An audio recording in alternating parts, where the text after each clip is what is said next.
আসসালামু আলাইকুম। আপনারা সকলে কেমন আছেন? আশা করি সবাই ভালো আছেন। তো বন্ধুগণ, আলহামদুলিল্লাহ আমিও ভালো আছি। আজ আপনাদের মাঝে নতুন একটি রেসিপি নিয়ে হাজির হলাম। তো দেখতে থাকেন, আমার গাছের ছোট্ট একটি, এটাকে আমরা জালি বলি, কেউ চাল কুমড়ো বলে।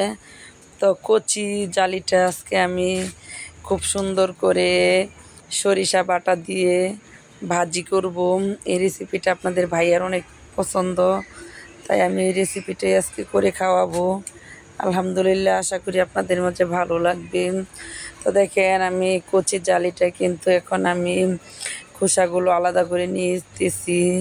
তো আশা করি প্রথম থেকে আমার ভিডিওটা ফুল দেখবেন। বন্ধুগণ, আমি কিন্তু ছোটো ভিডিও তৈরি করি, অনেকে 15 মিনিট 10 মিনিট ভিডিও তৈরি করে। তো আমি একদম ছোট্ট একটা ভিডিও, সর্বোচ্চ 6 মিনিট হয়। তো আশা করি ফুল দেখবেন। ফুল যদি না দেখেন আমি কিন্তু ওয়াচ টাইমটা পাবো না। তো আপনাদের উপর ভরসা, একটি লাইক দিয়ে ভিডিওটা দেওয়া শুরু করবেন, তার মাঝে একটি কমেন্ট করবেন। তো আশা করি ভালো লাগবে। দেখেন, আমি সুন্দর করে জালিটা কেটে কুটে ধুয়ে পরিষ্কার করে এখন সরিষাগুলো ধুয়ে বেটে নিব। তারপর আমি একটু নিয়ে অন্য কাজ করব। তো আমার বাটাটা কিন্তু প্রায় আলহামদুলিল্লাহ হয়ে গেছে, আপনারা কিছু মনে করবেন না। সুন্দর করে দেখাইতাছি। তো দেশ ও দেশের বাইরে যারাই আমার ভিডিওটা দেখেন, সবাইয়ের জন্য আমার আন্তরিক অভিনন্দন ও শুভেচ্ছা। দেখেন, আমার ঠান্ডার সমস্যা, গলাটা এখনও ঠিক হয় নাই।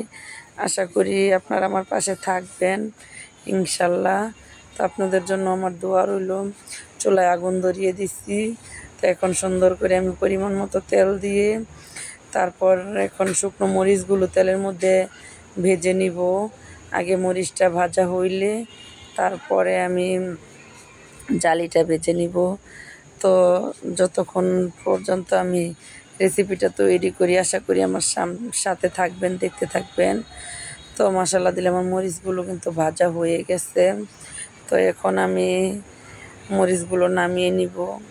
আর নামিয়ে দেখেন আমি কিভাবে তৈরি করি এই রেসিপিটা। কিন্তু আমি জানি যে সবাই পছন্দ করবে। এটা পছন্দের একটি রেসিপি, এটা না খেলে কারোরই ভালো লাগবে না।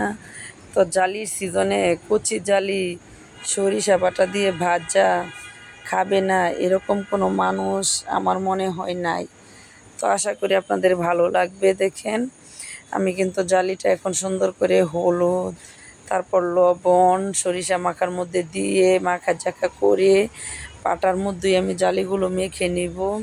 তো দেখতে থাকেন, আমার সঙ্গে থাকেন। তো ওই যে আমি সুন্দর করে পাটা থেকে মাখামাখি করে উল্টে পাল্টে তারপর এখন আমি ডুবা তেলের মধ্যে দিয়ে দিব। খুব ডুবা তেল না, পরিমাণ মতো দিয়েছি, কারণ তেল কম দিলে খেতে ভালো লাগবে না। তাই আমি পরিমাণ মতো তেলটা দিয়ে দিয়েছি। আশা করি ভালো লাগবে। দেখেন, আপনাদের জন্য অনেক কষ্ট করে ভিডিও তৈরি করে নিয়ে আসি। ক্যামেরা আড়ালে আমাদের অনেক কষ্ট করতে হয়, শরীর ভালো থাকে না, তারপরও করতে হয়। ভিডিও করার লোক নেই, মেয়ে লেখাপড়া করে, তারপরও স্ট্যান্ড দিয়ে খুবই কষ্ট করে ভিডিও তৈরি করি। আমার ভিডিওটা ফুল দেখবেন, আপনারা আমার পাশে থাকবেন। আর আমার চ্যানেলটা নতুন হলে প্লিজ সাবস্ক্রাইব করে দিবেন, আর ভিডিও অনুযায়ী একটা গঠনমূলক কমেন্ট করবেন। তো কি বলবো আপনাদের কাছে, আইডিটা খুলছি কিন্তু প্রায় বছর হয়ে গেছে, কোনো সুখবর বের করতে পারি না এখনও। আশা করি দ্রুতই মাস দুয়েকের মধ্যে একটা সুখবর পেয়ে যাব। তো সেটা করতে হলে তো আপনাদের আমার সাথে থাকতে হবে। প্লিজ আপু ভাইয়ার আমার সাথে থাকবেন। আমি প্রতিদিন একটা লং ভিডিও দেই, ভিডিওটা আপনারা দেখে নেবেন। তো আপনাদেরও পাশে আমি ইনশাল্লাহ আছি, যারা আইডিতে কাজ করেন আর যারা এমনিতেই দেখেন, আপনাদের জন্য আমার দোয়া ও ভালোবাসা থাকবে। তো সেটাই বলতেছি। দেখেন, আমার অর্ধেকগুলো জালি ভাজা হয়ে গেছে, আমি নামিয়ে নিয়েছি, আর অর্ধেকগুলো রয়েছে। তো আশা করি ইতিমধ্যে শেষ হয়ে যাবে। তো আমার কষ্টের সফলতা শেষ, নিজের গাছের ভাজা জালি দিয়ে ভাত খাচ্ছি, মনের মধ্যে আলাদা একটা শান্তি। মাশাল্লাহ, শুকর আলহামদুলিল্লাহ, খুবই স্বাদ, অমৃত। মানে কি বলবো, কচি জালি ভাজি সরিষা দিয়ে